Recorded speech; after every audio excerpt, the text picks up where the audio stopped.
আসসালামু আলাইকুম ওয়া রাহমাতুল্লাহি ওয়া বারাকাতুহু। ইন্নাল হামদুলিল্লাহ ওয়াস সালাতু ওয়াস সালামু আলা রাসূলিল্লাহ ওয়া আলা আলিহি ওয়া আসহাবিহি ওয়া মান ওয়ালা। আম্মা বা'দ।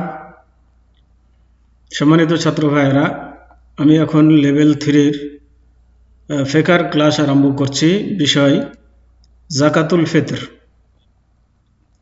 অনুচ্ছেদ হচ্ছে যাকাতুল ফিতর অর্থাৎ ফিতরা সম্পর্কে।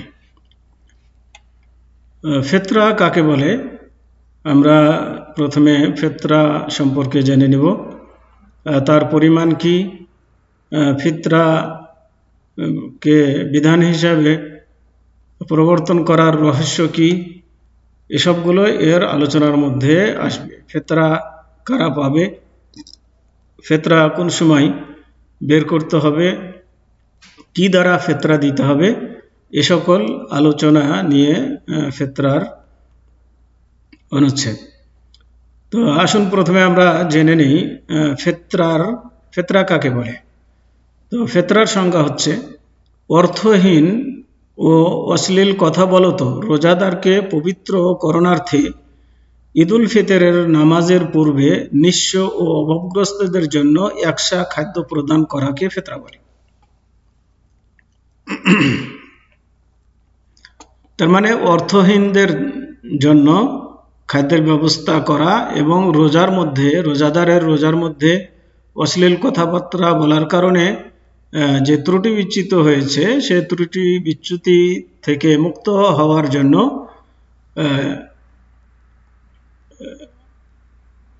ঈদুল ফিতরের নামাজের পূর্বে একসা পরিমাণ খাদ্যদ্রব্য প্রদান করাকে বলা হয় একসা, বলা হয় ফিতরা। তাহলে ফিতরার মধ্যে সংজ্ঞা থেকে আমরা যেটা বুঝলাম সেটা হচ্ছে যে ফিতরার হচ্ছে দুইটি কারণ। একটা কারণ হচ্ছে যারা অর্থহীন তাদের খাবারের ব্যবস্থা করা, আর দ্বিতীয় কারণ হচ্ছে যারা রোজা রেখেছে তাদের রোজার মধ্যে যে ত্রুটি বিচ্যুত হয়েছে সেগুলো দূর করা। তো ফিতরার দ্বারাতে ভুল ত্রুটি যদি কিছু হয়ে থাকে রোজার মধ্যে সেগুলো দূর হয়ে যাবে, কেটে যাবে। আর ফিতরা সবাইকেই দিতে হবে, এজন্য ছোট বড় সবার পক্ষ থেকে ফিতরা বের করতে হবে যাতে করে অভাবগ্রস্তদের খাবারের একটা ব্যবস্থা হয়ে যায়। এই জন্য ফিতরা রোজাদারও আদায় করবে, যারা রোজা না রাখে তারাও ফিতরা, তাদের পক্ষ থেকেও ফিতরা আদায় করতে হবে। যেমন ছোট বাচ্চাদের পক্ষ থেকেও ফিতরা দিতে হবে। আচ্ছা, ফিতরার পরিমাণ কতটুকু, কি পরিমাণ ফিতরা দিবে? তো দেশবাসীর খাদ্যের একসা, মানে দেশবাসী যে খাবার খায়, যেমন আমাদের বাংলাদেশে প্রধান খাদ্য হচ্ছে চাউল, তো চাউলের একসা পরিমাণ দিয়ে দেবে, অথবা গমের একসা পরিমাণ দিয়ে দেবে। আর একসার পরিমাণ হচ্ছে প্রায় 2 কিলো 40 গ্রাম, এটা কারো মতে, আর অন্য কারো মতে হচ্ছে 3 কিলো 225 গ্রাম। এটা তার মানে এখানে আসলে সা হচ্ছে একটা মাপার পাত্র, ওজন করা জিনিস নয়। এটা কোনো একটা পাত্র, যে পাত্র দ্বারাতে জিনিস মাপে, এটাকে সা বলা হয়। তো এই সা দ্বারা যদি বিভিন্ন রকমের জিনিস মাপা হয় তাহলে বিভিন্ন রকমের ওজন হতে পারে, যার কারণে এক একজন এক এক ধরনের ওজন বলেছেন। তো যাই হোক, শেখ বিন বাজ রহমতুল্লাহ আলাই 3 কেজি পরিমাণ বলেছেন। 3 কেজি যদি দেওয়া হয় তাহলে কম হবে না, বেশি হবে তো কম হবে। এক সা 4 মুদের সমপরিমাণ হয়, এবং মুদ মাঝারি ব্যক্তির 1 খাবলার সমপরিমাণ হয়। তার মানে মাঝারি ব্যক্তির 1 খাবলাতে 1 মুদ হয়। তো এরকম 4 খাবলা হলে পরে 1 সা হবে। তো এটা হলো সায়ের পরিমাণ। তাহলে আশা করি সা কতটুক শস্যকে বা কতটুক জিনিসকে বলা হয় এটা বুঝতে বাকি থাকলো না। কেজির ওজনে যদি মাপা হয় তাহলে কারো মতে 2 কেজি 40 গ্রাম, আর বা 3 কেজি 225 গ্রাম, এরকম। আর যদি খাবলা দিয়ে মাপা হয় তাহলে পরে মাঝারি ধরনের ব্যক্তির এক খাবলে যতটুকু উঠবে এটাকে বলা হয় 1 মণ। তো এরকম 4 খাবল শস্য উঠালে সেটা 4 মুদ হবে এবং 4 মুদে 1 সা হবে। ফিতরাকে বিধান রূপে প্রবর্তন করার রহস্য। ফিতরাকে কেন ফরজ করা হয়েছে সেই রহস্য হলো, যেমন হাদিসে এসেছে যে ফিতরা অর্থহীন ও অশ্লীল কথা থেকে রোজাদারকে পবিত্রতার কারণ, অভাবগ্রস্তদের জন্য খাদ্যস্বরূপ, আর ঈদের দিন যাচনা করা থেকে তাদেরকে মুক্ত করার কারণ। এবং তার মানে ফকির মিসকিনদেরকে যেন ঈদের দিনে ভিক্ষা করতে না হয়, দাঁড়ে দাঁড়ে ঘুরতে না হয়, এই জন্য ফিতরার ব্যবস্থা করা হয়েছে, যাতে করে ফিতরার চাউল নিয়ে বা জিনিস নিয়ে তারা যেন ঈদের আনন্দে শরিক হতে পারে এবং ঈদের দিন যেন তারা খুশি করতে পারে, দুটো খেতে পায়, এই ব্যবস্থা করা। এবং রোজার মতো মহৎ কর্তব্য পালনে আল্লাহর কৃতজ্ঞতা প্রকাশ করার কারণ। তো রোজার মতো একটা গুরুত্বপূর্ণ আল্লাহর বিধান যে পালন করতে পেরেছে, এই পালন করার জন্য আল্লাহর শুকরিয়া আদায় করার জন্য ফিতরা দেওয়ার বিধান করা হয়েছে। এবং প্রত্যেক মুসলমানের উপরে ফিতরা ওয়াজিব, বয়প্রাপ্ত হোক অথবা অবয়প্রাপ্ত হোক অথবা বয়প্রাপ্ত হোক, মানে বয়স্ক লোকের জন্য ফিতরা দিতে হবে এবং অপ্রাপ্ত বয়স্ক লোকের ছেলেদের পক্ষ থেকেও ফিতরা আদায় করতে হবে। অনুরূপ বিবিদের সন্তানদের ও আত্মীয়দের পক্ষ থেকে প্রদান করবে। বাড়ির যে মালিক গার্জেন, সে তার স্ত্রী, ছেলে মেয়ে এবং তার অধীনস্থ যারা আছে, তার সাথে যারা খায়, তাদের পক্ষ থেকে প্রদান করবে, যার উপর তাদের খরচ বহন করা আবশ্যক। মানে যাদের খরচ বহন করা তার আবশ্যক, তাদের পক্ষ থেকে ফিতরা আদায় করবে। ভ্রূণের বা গর্ভস্থ সন্তানের পক্ষ হতে ফিতরা প্রদান করা মুস্তাহাব। মানে পেটে যে বাচ্চা আছে, এমন বাচ্চার পক্ষ থেকেও যদি ফিতরা দিয়ে দেয় তাহলে পরে দেওয়াটা ভালো, কিন্তু এটা জরুরি নয়। কিন্তু যারা সন্তান জন্মগ্রহণ করেছে, ছোট আছে, রোজা রাখে না, তাদের পক্ষ থেকেও আদায় করতে হবে, আদায় করা জরুরি।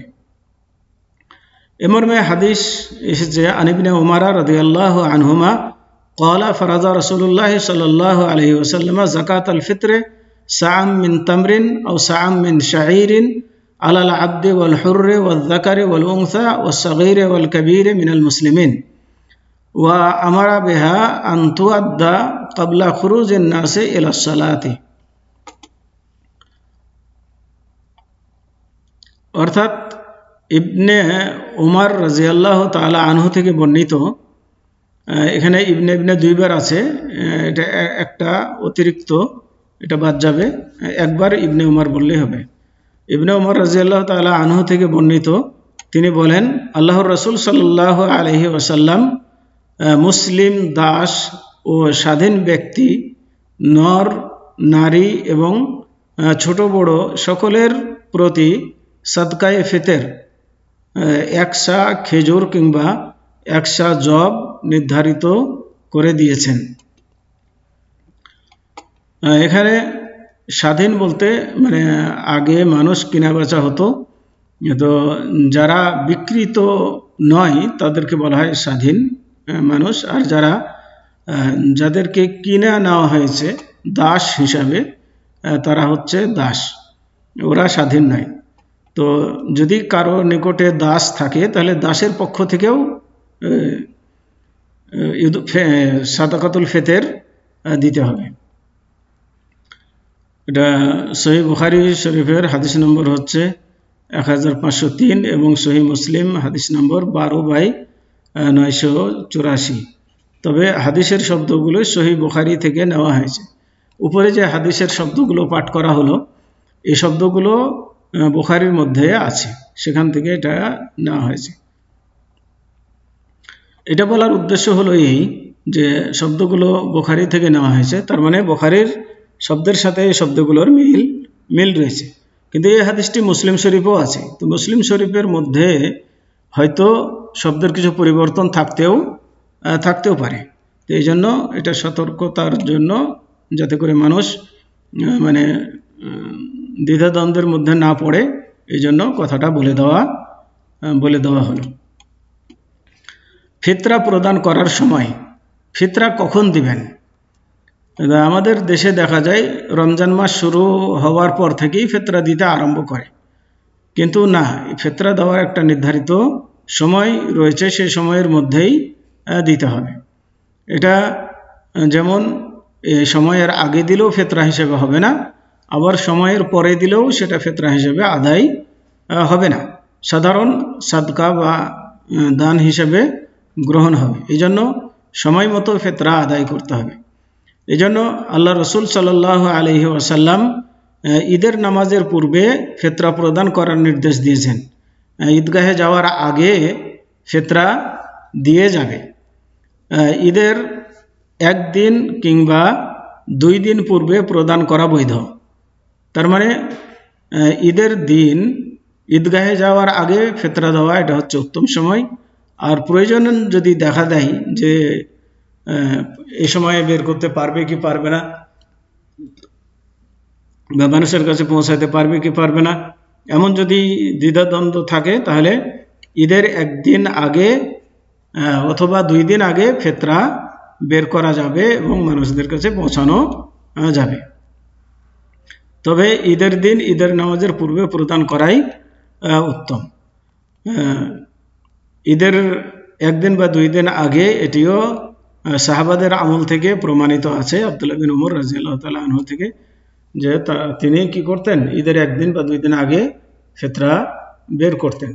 অতএব এখান থেকে আমরা বুঝতে পারলাম যে ফিতরা দেওয়ার সময় যে ঈদের চাঁদ ওঠার পর থেকে ঈদগাহে যাওয়ার আগ পর্যন্ত এটা হচ্ছে উত্তম সময়, আর ঈদের একদিন বা 2 দিন আগে এটা হচ্ছে মুস্তাহাব সময় বা জায়েজ সময়।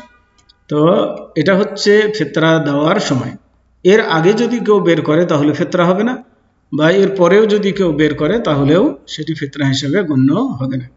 তো আসুন আমরা ফিতরা সম্পর্কে যতটুকু জানলাম এর প্রতি যেন আমল করার চেষ্টা করি। আল্লাহ রাব্বুল আলামিন সবাইকে তৌফিক দান করুন। এ বলেই আজকের দার্সের সমাপ্তি ঘোষণা করছি। সুবহানাকা আল্লাহুম্মা ওয়া বিহামদিকা আশহাদু আল্লা ইলাহা ইল্লা আনতা আস্তাগফিরুকা ওয়া আতুবু ইলাইক।